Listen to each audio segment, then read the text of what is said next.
Boa tarde! Tudo bom, Renato? Como é que você tá, meu querido? Boa tarde, Sinara. Estou sendo, primeiramente, acusado.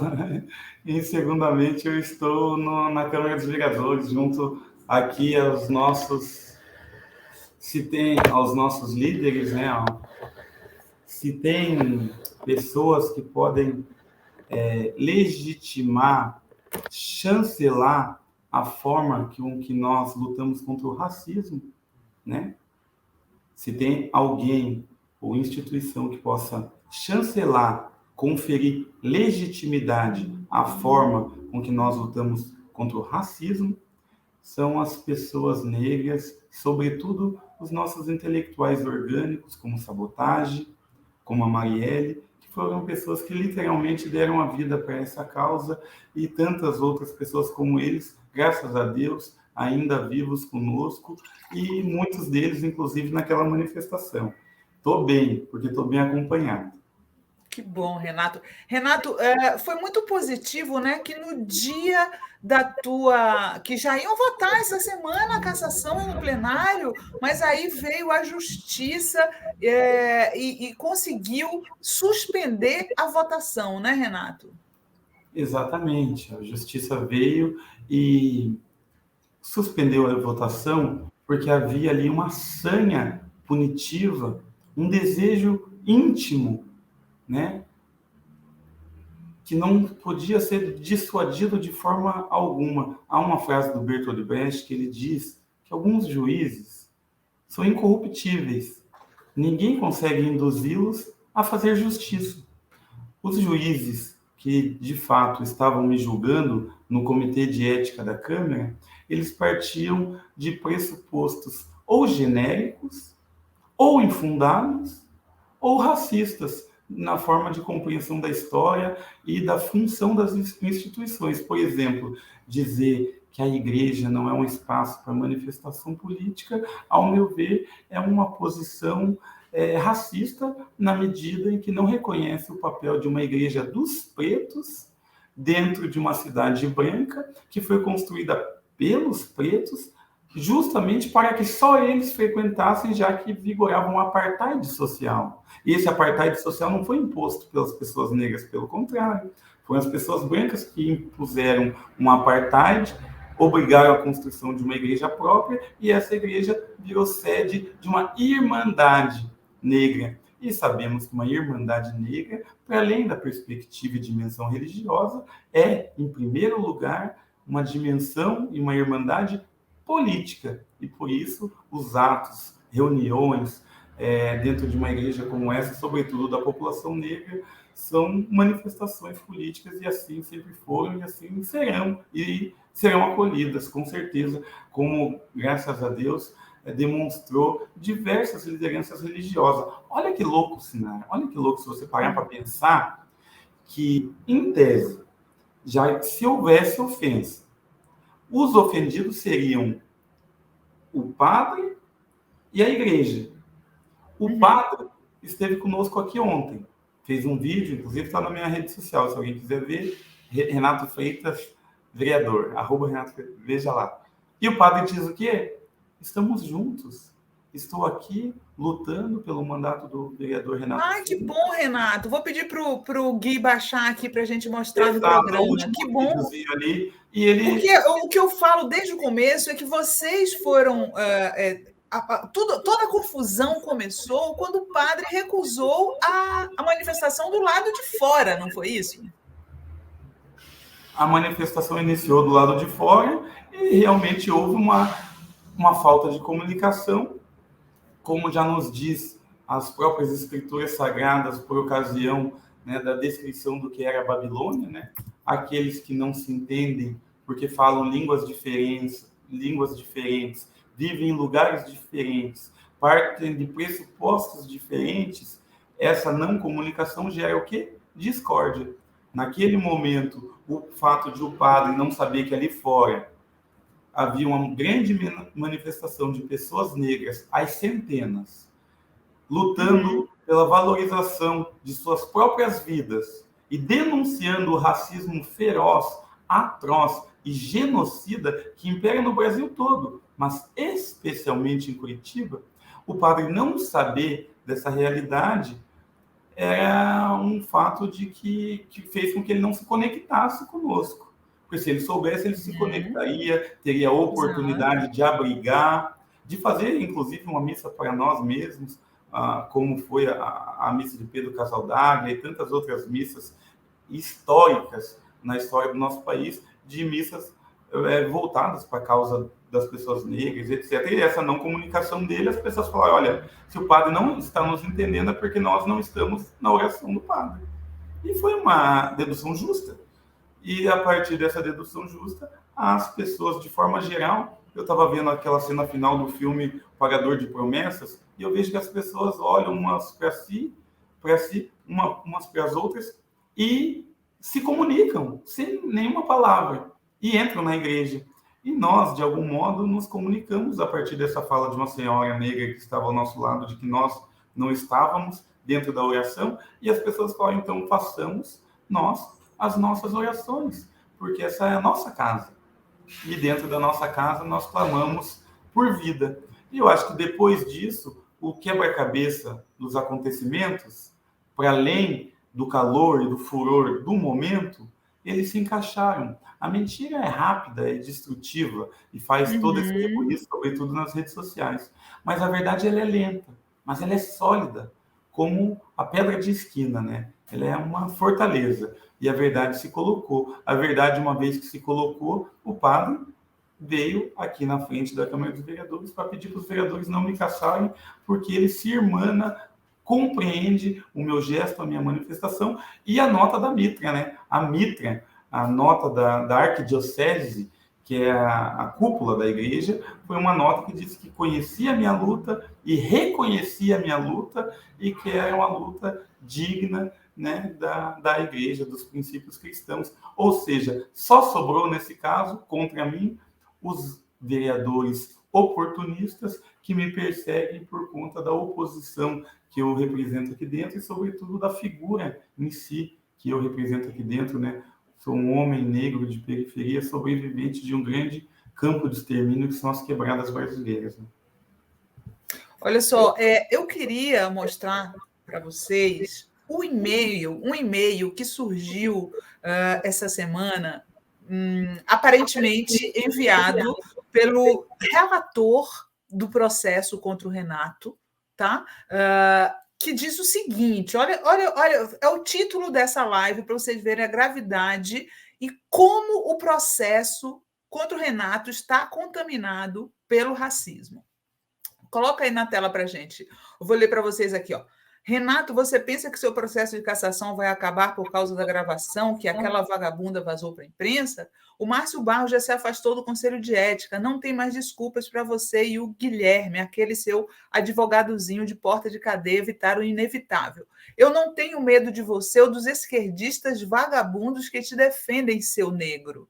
Já metemos pressão na Indiara Barbosa e na Noêmia Rocha. Não adianta chorar naquele site imundo Brasil 247 que recebe do PT dinheiro roubado do povo. Eu não tenho medo do Requião, ou melhor, do Requiladrão, aquele safado que devia estar preso junto com o cachaceiro analfabeto do Lula. A Câmara de Vereadores de Curitiba não é o seu lugar, Renato. Volta para a senzala. E depois de você, vamos dar um jeito de caçar a Carol D'Artora, que é outra vereadora negra de Curitiba, e o Erivelto. Vamos branquear Curitiba e a região sul, queira você ou não, seu negrinho. Sidney Toaldo. Aí saiu a notícia hoje que a Câmara está investigando o TJ e está afirmando que o e-mail saiu de uma fonte na Tchecoslováquia e que por isso seria falso. O nome do relator, estou pedindo aqui para falar, é Sidney Toaldo. Ele nega que tenha mandado o e-mail. Mas o fato é, né, Renato, que o processo está contaminado pelo racismo. O processo está contaminado pelo racismo, pela perseguição deles, essa sanha punitivista deles comprometeu o próprio processo de punição deles. Eles foram com tanto a sede ao pote que hoje nós os vemos mortos e afogados com a boca no pote como um cachorro. Agora, o que eu penso sobre esse e-mail? Primeiro, é que ele é realmente difícil de acreditar que alguém produziria tamanha prova contra si próprio às vésperas da eleição, do julgamento. Entretanto, o próprio fato da gente estranhar e não acreditar pode ser elemento suficiente para que fizesse. Pode ser? Eu não acredito. E se veio de outra pessoa, eu gostaria de saber quem foi. Se foi de dentro do gabinete dele, o chefe do gabinete dele, o assessor dele, se foi outra pessoa, ou se alguém invadiu o sistema, eu preciso saber. Eu quero saber. E ele não tem o direito de me julgar antes de provar que ele não enviou o e-mail, porque parte do e-mail institucional dele. Todas as presunções operam contra ele. Então ele tem que se desvencilhar dessa prova para se mostrar um julgador justo e imparcial e aí sim dar o seu voto. Mas justiça e imparcialidade não existe nesse comitê de ética. Haja vista, e daí sim um fato comprovado, que foi o áudio que vazou do vereador Márcio Barros, que compunha o comitê de ética e que antes de eu apresentar minha defesa, olha que grave, antes de eu apresentar minha defesa, Sinara, esse vereador, jornalista Márcio Barros, ele vazou um áudio em que ele falava com alguns pastores para forçar e pressionar a vereadora Noêmia Rocha, que é da base evangélica, porque ela estava inclinada a votar contra a minha cassação. E eles estavam tentando armar e conspirar contra mim, e fizeram com o Malafaia, daí tem o áudio do Malafaia, o áudio do Marcos Feliciano, e o mais grave de tudo, Sinara, fizeram essa tentativa de pressionar, tentativa não, conseguiram, porque ela acabou votando pela minha cassação, mas uma das pessoas que pressionou ela, ao vivo, estava na frente, enquanto ela estava lendo o voto dela, 5 metros, a primeira pessoa da fila ali, aqui dentro da Câmara dos Vereadores, sabe quem era? Uma pessoa que se chama Oswaldo Eustáquio. Essa pessoa, Oswaldo Eustáquio, que foi preso lá no 7 de setembro, com fotos com fuzil, metralhadora e o caramba. Essa pessoa estava pressionando a Noêmia Rocha, e no dia da votação dela, ele estava lá na frente dela, e ela falou: olha, minha pressão sanguínea está alterada, não estou me sentindo bem. Ela estava visivelmente desconfortável com essa pressão toda e, infelizmente, teve que votar. Então, olha o nível do ambiente que foi criado para me punir. E o principal, a igreja, a partir do seu órgão oficial e de cúpula, né, superior e hierárquico, a arquidiocese, disse: não queremos cassação, disse isso formalmente, oficialmente, através de documentos e ofícios, inclusive para a Câmara dos Vereadores. O padre do acontecimento esteve conosco, e provavelmente já baixaram o vídeo dele, já vai dar para ele. Sim, vamos mostrar aqui agora. Agora, quem resta querendo me caçar? E por que se fazem ou se dizem tão ofendidos assim? Quem representou contra mim foi o Osias Moraes, o vice-líder do prefeito na Câmara, pastor Osias Moraes, da Igreja Universal do Reino de Deus. A mesma igreja que um pastor, num passado não tão distante, chutou santos católicos. Exato. Cometendo uma verdadeira heresia, porque eles demonstram o ódio que eles têm à Igreja Católica cotidianamente. E agora eles têm a coragem de dizer que eles sim são os legítimos representantes da dor e do sentimento de qualquer que seja da Igreja Católica. É uma hipocrisia que não cabe num ser humano só.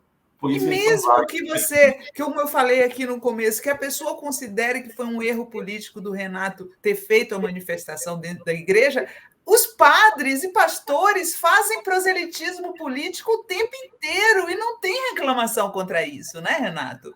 Sinara, o mundo faz. Eu acho que isso é muito importante definir, né? Todas as formas políticas e todas as artes contribuem para a maior arte de todas e para a única política que realmente importa em meio a todas: a política de viver e sobreviver.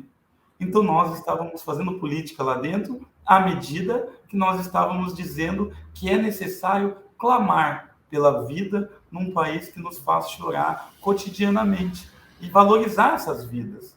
Isso é um princípio cristão, é o mais caro deles, e também isso é um princípio político. e é o mais caro dos princípios políticos. A polis só sobrevive e subsiste de acordo com o interesse dos seres humanos de viver em coletividade e preservar as suas vidas. E viver, se possível, em abundância. Então, essa distinção de momento religioso e momento político, ela é um pouco ingênua. Eu acho que o padre Júlio Lancelotti, quando esteve aqui como testemunha do nosso processo, bem como o Frei da Vida e do Cafro, demonstraram isso, essa falsa ingenuidade de achar que a religião e a política não se misturam. Elas se misturam. O que tem que ter é honestidade de dizer que está servindo propósitos também políticos e quais são eles. E isso não é feito, infelizmente, por esses hipócritas religiosos, fundamentalistas, protestantistas, que na verdade servem ao Deus dinheiro e aos dominadores de plantão e sacrificam as suas ovelhas para mais engordarem. Isso tem que ser dito, mas a gente não pode também cair em nenhuma ingenuidade, ao meu ver. Olha só, o Décio Amadil fala que o Brasil dos progressistas está com Renato. A M70 fala, você é o futuro do PT e do Brasil. Pois é, o Renato é um jovem, né? Ele está começando na carreira agora. Aí, mesmo que alguém considere que foi um erro, não é razão para cassação. Deixa eu compartilhar aqui o vídeo do padre que o Renato falou, olha só. Vim da minha solidariedade exatamente para promover o diálogo e a reconciliação entre os seres humanos. Leve em consideração isso, senhores vereadores, para que nós possamos viver como irmãos. Essa é a minha missão aqui.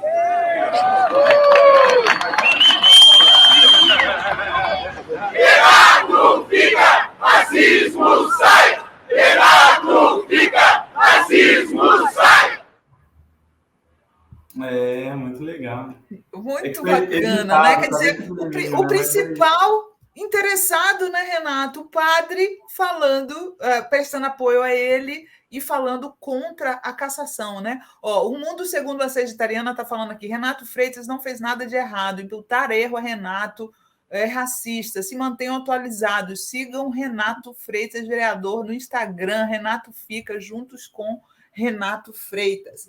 E aí, hoje, no jornal, no Fórum 11h30, o Cacai, o advogado Cacai, que é o advogado do Renato aí nesse processo, falou que as coisas podem se inverter, né? O vereador, se ficar comprovado que o e-mail saiu da máquina dele lá, ele pode responder por racismo contra Renato Freitas. E o Cacai diz ainda que a ofensa racista também configura quebra de decoro parlamentar. Renato, antes desse episódio, como que era a tua relação com esse vereador?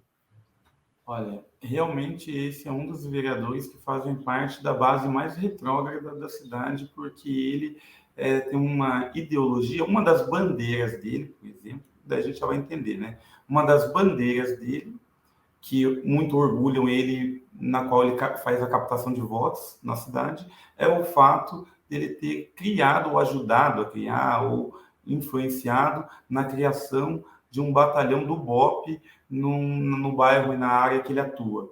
Isso é o máximo que ele fez. Ele é uma pessoa sem expressividade política, né, alguma. Ele é uma pessoa que não fala, não propõe, não entra nos debates. Ele é um fisiologista por excelência, porque ele está há mais de 20 anos entre assessorias e assessorias e assessorias e assessorias de vários políticos da cidade, até que ele próprio se tornou vereador. Então, ele é um produto desse fisiologismo, tanto que todos os vereadores têm 7 assessores. Ele iniciou o mandato dele já com 9.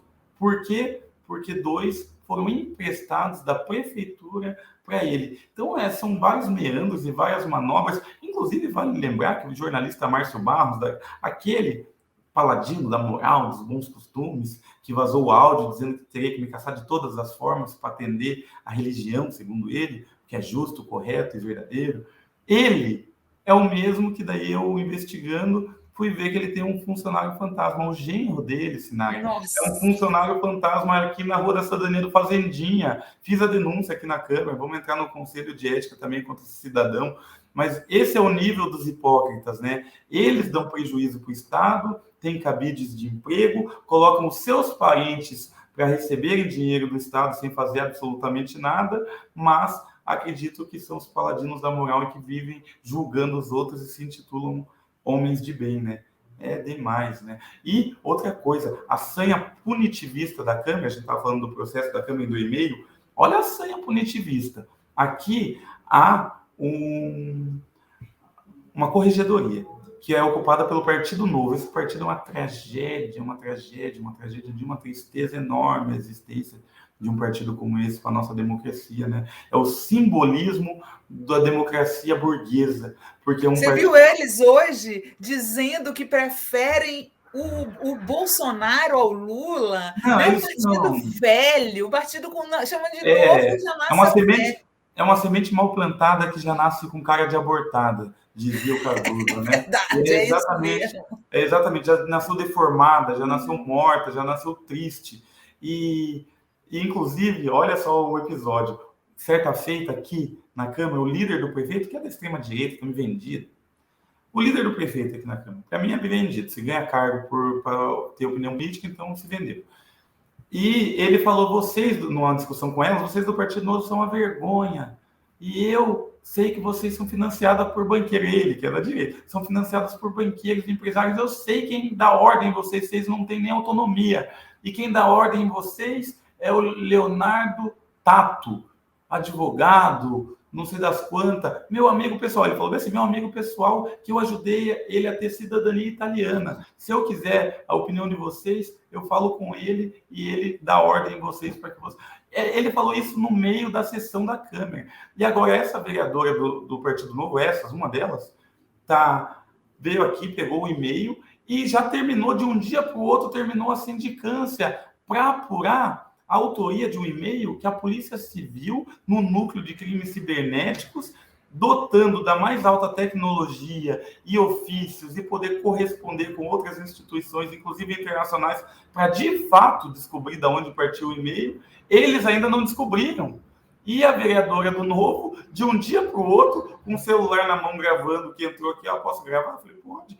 Pegou meu e-mail, copiou, jogou no Word, olha só, no arquivo de notas do Word, e falou, não, quando você copia o e-mail e joga no arquivo de notas do Word, tem todos os metadados, ali a gente vai saber tudo. Olha o nível de investigação, por quê? Para encerrar a sindicância e voltar a me processar. Olha, de uma baixeza, de um punitivismo, de uma perseguição, de um racismo sem igual. Não, e assim, você e a Carol foram... a grande surpresa da eleição, né, de 2020.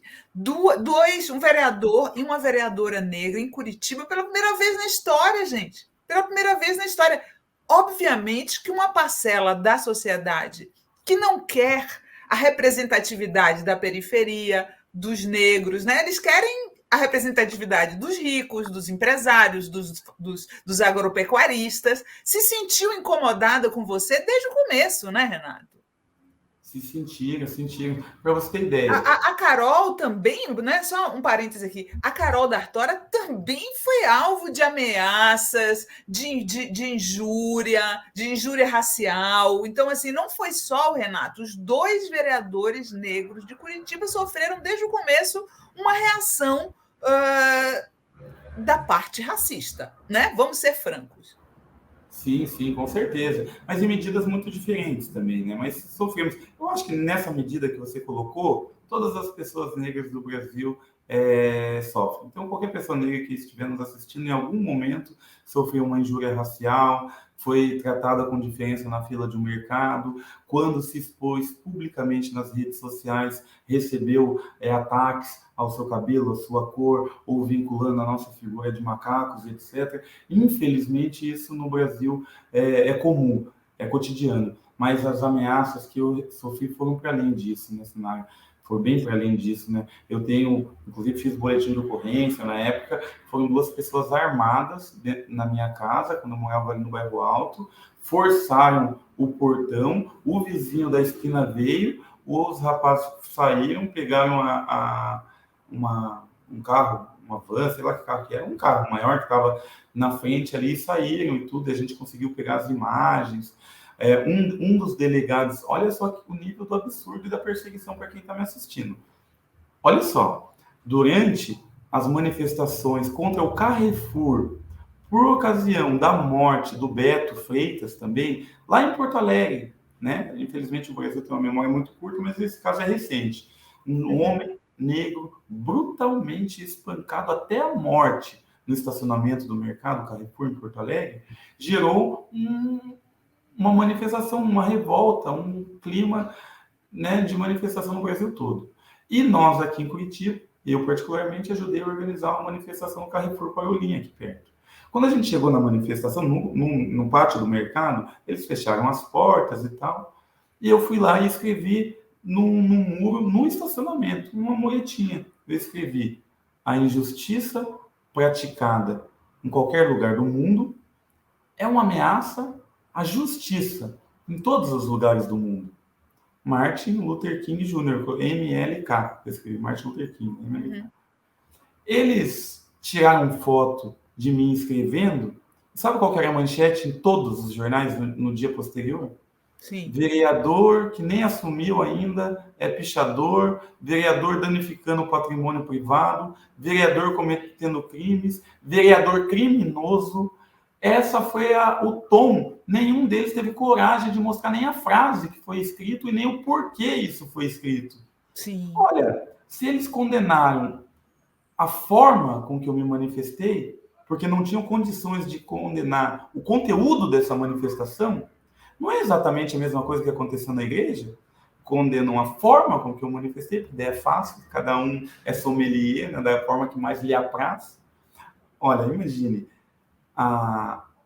o termômetro de urgência da nossa luta é só nós, porque só nós sabíamos a real gravidade da nossa luta nesse país. Mas todo mundo quer, na verdade, ser o médico, quer auferir essa temperatura. Dizer como é que pode, como é que não pode, né? Sommelier de protesto. Mas voltando para esse caso, o que acontece? Um delegado da polícia do meio ambiente, que é hit nas redes sociais, esse delegado porque ele cuida dos animais, alguma coisa assim, cuida, né? Ganha ibope fazendo vídeos na internet, né? Como hoje em dia é comum. Esse delegado fez um pedido oficial da delegacia dele para a juíza de plantão para ter um mandado de busca e apreensão na minha casa de todos os cadernos, todos os computadores e todos os HDs de armazenamento para que ele pudesse, talvez, encontrar outras fotos minhas pichando o muro. Que absurdo. Olha o nível da violência institucional contra a minha pessoa. Fora as prisões, né, Renato? As prisões violentas. Ó, eu carrego um pedaço do patrimônio do Estado aqui, ó, tá vendo isso? É um pedaço de bala de borracha, ó, uma cicatriz que o Estado me impôs, que o Estado me deu um tiro no meio de uma praça pública quando eu estava panfletando. Por quê? Porque eu estava panfletando para mim mesmo, eu era candidato a deputado. Mas quando eles me viram um neguinho panfleteiro. E no meio de uma praça lotada, quem que eles deram o primeiro tiro para evadir todo mundo da praça? Em mim. Esse é o nível. Daí, quando eu digo que tem as diferenças, o racismo é um fenômeno, infelizmente, estrutural e que atinge a todas as pessoas, independentemente. A violência política também, e a Carol sofre violência política. Mas essa medida de violência que eu estou sofrendo, ela não tem paridade, né? Ela não tem... É muito maior a sua. Né? É muito maior, é incomparável. O padre Jadilson está comentando aqui. Sou padre na Arquidiocese do Rio de Janeiro. Não concordo com a atitude do vereador com a manifestação feita dentro de uma igreja. Porém, não sou a favor também da cassação de seu mandato.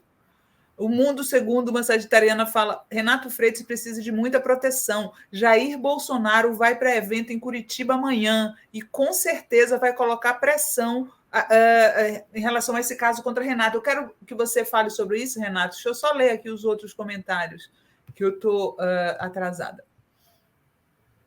Saulo Cruz, força, Renato, sua atuação política incomoda os racistas, mas você vai superar toda essa perseguição. Elizabeth Coutinho, Renato fica, racistas na cadeia. Rô Baratieri, estamos juntos, Renato, fora racistas. Renato fica, juntos por Renato Freitas. Lila da Silva, 13, novo membro, bem-vinda, Lila. Quer dizer que o Bolsonaro vai a Curitiba amanhã? Você acha que ele vai se envolver nessa história? Ou ele vai... Ele já se envolveu nas redes sociais deles, do Carlos Bolsonaro, do Eduardo Bolsonaro, do Silas Malafaia, do Marcos Feliciano. Na rede social de todos eles tem vídeos falando exclusivamente sobre o meu caso. Dos 4 vereadores que representaram contra mim, 2 foram conversar com o Bolsonaro. Recentemente, o pastor Marciano e o próprio jornalista Márcio Barros. Quer dizer que ele está pessoalmente envolvido na sua cassação. O gabinete, empenhado, pessoalmente empenhado. Pessoalmente empenhado, porque aqui é o celeiro da extrema-direita e ele não quer uma ameaça a essa hegemonia que eles têm há tantas décadas, eu diria séculos. Você sabia, Sinaya, que o prefeito daqui se chama Rafael Greca de Macedo? Aquele mesmo lá que falou que quando colocou um carro, falou isso no horário político, né? No momento de eleição, numa universidade particular elitista aqui, que quando ele colocou que ele não é pobre, ele falou isso. Quem colocar Rafael Greca de Macedo fala que não é São Francisco, não precisa gostar de pobre, que quando ele colocou um pobre no carro dele, ele vomitou. O prefeito que falou isso filmado, e durante o período eleitoral, que é o Rafael Greca de Macedo, ele descende da nobreza do século XII de Portugal, e o primeiro prefeito da história de Curitiba, em 1600 e tanto, sei lá, foi Borges de Macedo. Durante a história de Curitiba, 1/3 da história de Curitiba foi governada pela família Macedo, não só na Câmara, como também no Tribunal de Contas e na Associação Comercial do Paraná. Quem fala isso é o Ricardo Oliveira, num livro aqui da Universidade Federal, professor da Universidade Federal do Paraná, que tem um livro sobre a aristocracia paranaense. Professor Ricardo Oliveira, vale muito a pena essa pesquisa. É uma capitania hereditária, né, Renato? É uma capitania hereditária no Paraná. Exatamente. Então, e não à toa, 77% do eleitorado votou em quem? Bolsonaro. Não à toa, quase o mesmo número, 78%, 80% votou no Aécio. Não à toa, o Beto Richa foi eleito 2 vezes prefeito e 2 vezes governador e só não virou senador porque caiu no escândalo, primeiro da Odebrecht, que ele era o piloto, porque ele é afeto, ele gosta muito de carros de luxo e de corrida esportiva, Ferrari, etc. E também ele caiu no esquema quadro negro, né, numa operação quadro negro, porque ele desviava, segundo o Ministério Público e as provas lá, foi até preso por isso, desviava dinheiro da construção das escolas no interior do estado. Esse era o grande, até então, o grande político e o grande herói do PSDB, tucano, do Paraná, da história do Paraná. Então, é esse o quadro, né? Esse é o cenário. Olha só, o mundo segundo uma sagitariana. Pesquise no YouTube Câmara Curitiba Oitivas e assistam a todos os testemunhos. Curitiba, Paraná e Brasil. Acompanhe o vereador Renato Freitas no Instagram. Eu queria comentar uma coisa contigo, Renato, que eu percebi, né? Que existe uma tentativa de equiparar o teu caso ao do vereador, do deputado lá que foi cassado em São Paulo, o Mamãe Falei. Né? Eu vejo que eles ficam assim, a direita também nós caçamos, então vamos caçar o de esquerda. Você percebe que tem essa tentativa? Eu não percebi muito, mas agora que você está me falando, eu acho até um ultraje, né? Eu acho que daí é subestimar demais, não só a inteligência, mas como a sensibilidade, principalmente das pessoas, né? Porque uma coisa é você ir para uma zona de guerra, se aproveitar sexualmente de pessoas que estão ali fugindo, né? Pessoas que estão na pior condição que um dia poderiam ou se imaginariam estar. Em verdadeiros campos de refúgio, pessoas, né, campos de extermínio, inclusive. Outra coisa é você entrar numa igreja para pedir vida justamente para as pessoas que estão morrendo. Eu acho que é tão gritante, né, que a pessoa tem que ser muito... Primeiro, faltar cognitivamente, mas eu conto nesse sentido com a desonestidade intelectual dessas pessoas, que é inclusive o que define o MBL, né? Intelectualmente desonestos. Mas para aqueles que de algum modo se deixam levar por um argumento como esse, eu acho que falta muita sensibilidade daí, né? O coração congelou, né? Eu acho que é uma das denúncias que a gente tem que fazer desses novos tempos em que a mentira e o mal prevaleceram, né? Os corações também congelaram. Renato, dá para a gente sentir confiança nessa sindicância que está sendo feita pela Câmara de Curitiba? Eu achei esquisito, porque eles já dão como se o caso tivesse sido encerrado. Está aqui na página da Câmara, falando assim, ó... e-mail com ofensas racistas foi enviado de um serviço estrangeiro que permite fraudar remetente, né? O próprio vereador que teria... Bom, o nome dele aparece lá como se fosse dentro do sistema, né? Então, o próprio vereador disse que é fake, que não foi verdade. Como é que a gente, como cidadão, pode acreditar nessa sindicância? Como é que a gente pode ter segurança de que essa sindicância está sendo bem feita, Renato? Olha, é difícil acreditar nessa sindicância, né? Uma sindicância que se resolve um dia e meio, uma sindicância que não oficiou. Olha o nível, eu diria até da má-fé, né, dessa sindicância. Porque, olha, uma sindicância que não oficiou os principais institutos de tecnologia e comunicação e etc., que é a Celepar e o SERPO. Eu não sei exatamente, eu acho municipal, outro estadual, não sei exatamente mas, o que diz a sigla, né? Mas Celepar, ela que lida com os e-mails institucionais, com a rede, com a segurança dos dados que transitam nessa rede institucional, e o SERPRO é exatamente a mesma coisa, eu acho que num âmbito um pouco maior. Eles não oficiaram nenhuma dessas duas instituições para que cedessem material de qualidade aprofundado para eles de fato saberem o que aconteceu. Eles estão mais compromissados em desonerar e, de alguma forma, desculpar o vereador Sidney Tualdo, porque eles próprios, que presidem essa farsa, que é essa sindicância, que são do Partido Novo, se posicionaram contra mim pela minha cassação. Pois é. Então, que tipo de julgamento esperar dessa parcialidade toda? O julgamento político sempre, né, de oportunistas, que tem medo de perder o espaço de poder para pessoas como eu, né? Porque eu descobri, Sinai, que ser vereador é abrir veredas. Abrir veredas é abrir caminhos.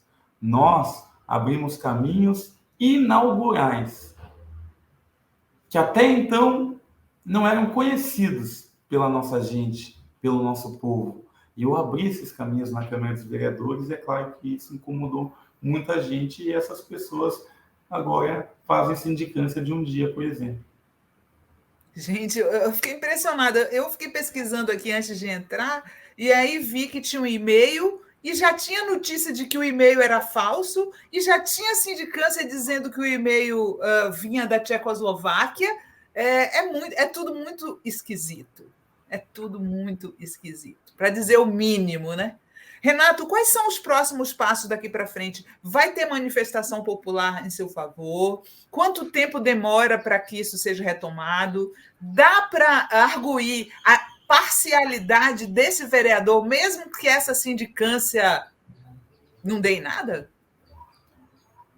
Olha, os próximos passos todos, né? Primeiro, a gente acredita que o judiciário ainda sobretudo nesse tempo que a gente está vivendo, e a gente está observando isso no dia a dia, né? O judiciário tem sido a última tábua de salvação da democracia, infelizmente essa é a verdade. As próprias casas de lei, afundadas em vaidade, egoísmo, ambição, abrem e pavimentam os caminhos para que o governo ditatorial adentre e tome posse. Essa tentativa de utilizar a Câmara dos Vereadores e a maioria no plenário, a maioria da Câmara, dos integrantes dessa Câmara, para passar um trator sobre o meu mandato de forma absolutamente antidemocrática, desconsiderando os mais de 5 mil votos que a gente teve, isso aí é um apoio ao bolsonarismo.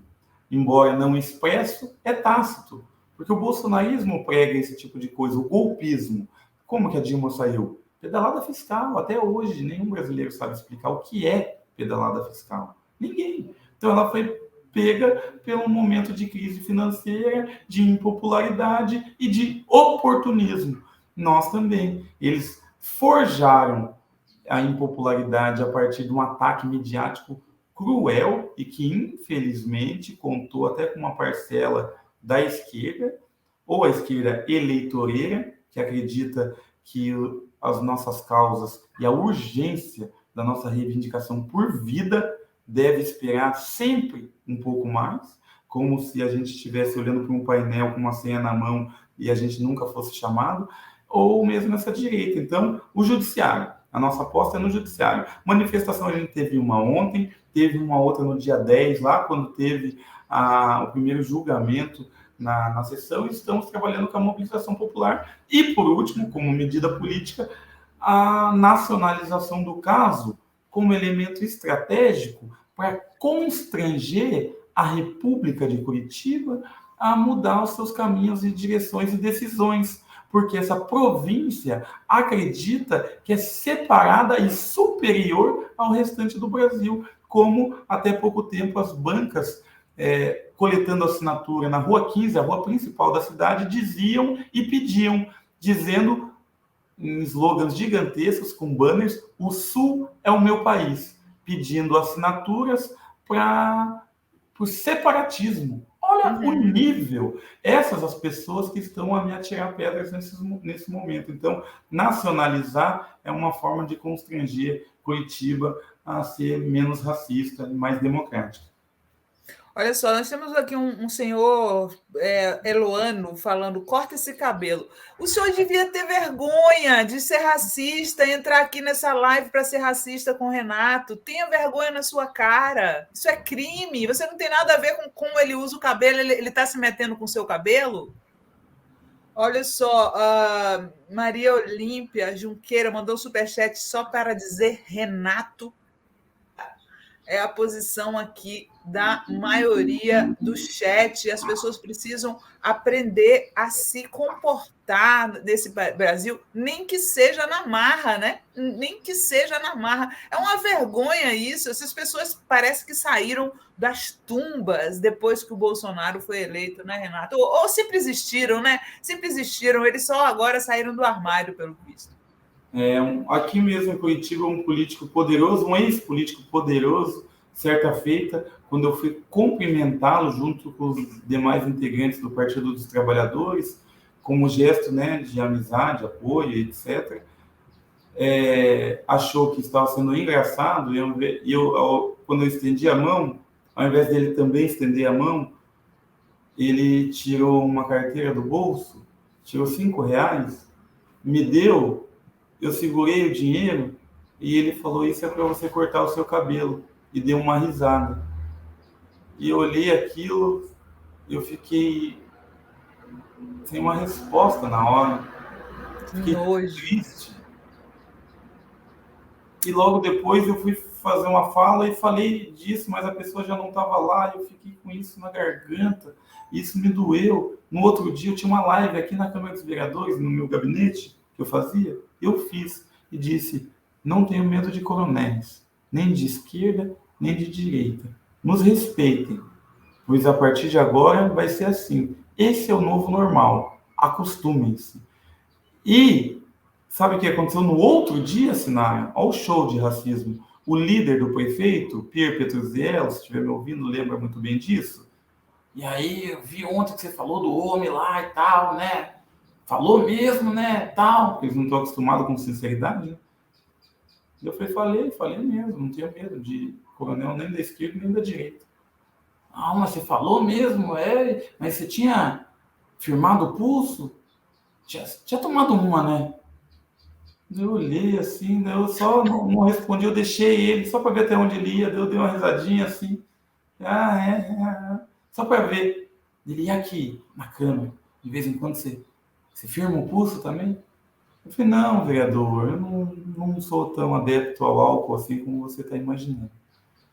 Olha o nível. Que desrespeito, né? Que desrespeito. Você sabe, Renato, que eu pesquisei, publiquei até no meu site uma matéria sobre essa questão do Black Power durante a ditadura. E é uma coisa antiga no Brasil, essa coisa racista de rapar a cabeça do negro quando é preso. E na ditadura eles fizeram muito isso. A pessoa não podia usar Black Power. Por que vocês acham que eles estão querendo fazer as escolas virarem militares? Vocês acham que nas escolas militares as pessoas vão poder usar, as pessoas negras vão poder usar os cabelos como eles querem? Né? Tem nuances que as pessoas não observam nisso, né? Olha o cabelo de sabotagem. Lindo, lindo, trançado. Trançado e foi acima, arrepiado. O cabelo dele é único. Pois é, por trás, as pessoas às vezes pensam que é só aparência, não é. O racismo está nesses detalhes. Eles querem cortar, eles querem domar o cabelo dos negros como forma de opressão. Como forma de opressão. É por isso que chega uma pessoa aqui dentro do chat e quer mandar o Renato cortar o cabelo. É por isso. É exatamente isso. Eu vou te falar, Sinai.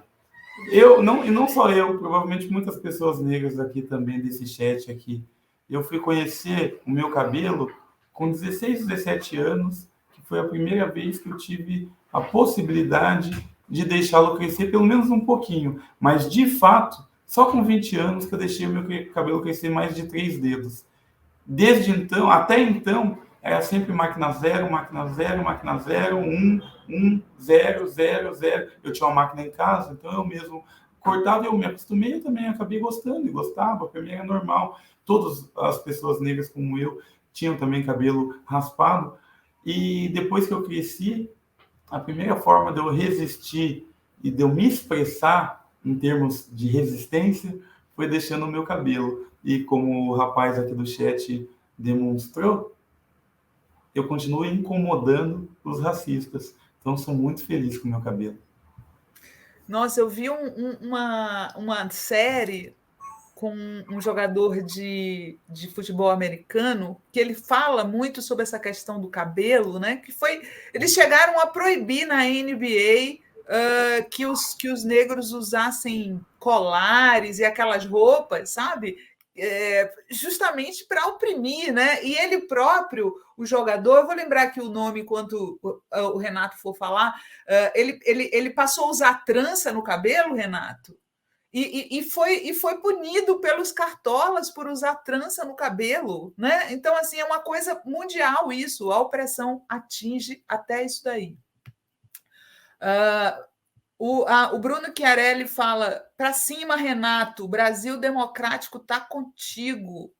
Fátima Lemos, Renato incrível, admirável, Renato fica. Sebastião Guimarães, meu menino, aos meus 81 anos, exijo que pise no acelerador, tenho pressa, quero porque quero lhe ver como nosso primeiro presidente negro. O Brasil merece, você é meu escolhido. Faça seu caminho, mas nosso Lula é bom exemplo. Que lindo, Sebastião. Olha que maravilhoso, você acabou de ser lançado para presidente, Renato. Muito bacana. Wanda Silva, não corte seus cabelos, se orgulhe deles. É exatamente o que ele está fazendo.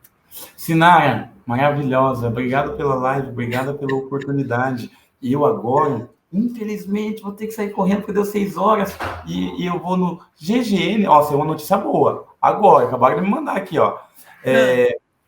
O Tribunal de Justiça não acatou a tal da sindicância de um dia. Amém, né? Meu Deus, né? Tomara que esse tipo de gente aí crie um pouco de vergonha na cara e tenha mais seriedade e compromisso na hora de acusar as pessoas. Acusar é sempre uma responsabilidade. A medida que você utiliza para acusar o outro será a medida usada contra você para te acusar e também te julgar. Então, a gente sempre tem que saber, né? E essas pessoas, pelo jeito, não percebem porque são tão afundadas no orgulho, na vaidade, no individualismo, que acham que nós sempre estaremos nos bancos dos réus da vida, em todas as situações, porque somos, infelizmente, né, despossuídos por eles, né? Mas eu tenho certeza que o mundo gira, né? A Terra não é plana, né? O mundo gira, então cuidado ao julgar os outros. Parabéns, Renato. Estamos aqui na torcida por você, meu amigo. Um abração, muito obrigada, viu? É nóis. É nóis, Tchau. time. Obrigado a todo mundo que ficou aí. Segue nós nas redes sociais. Presidente! Presidente. Tá escrito @Renato Freitas Vereador. Me ajude a mudar o meu Instagram um dia para @Renato Freitas Presidente. Eu tô brincando. É nóis. Beijão, tchau, obrigada.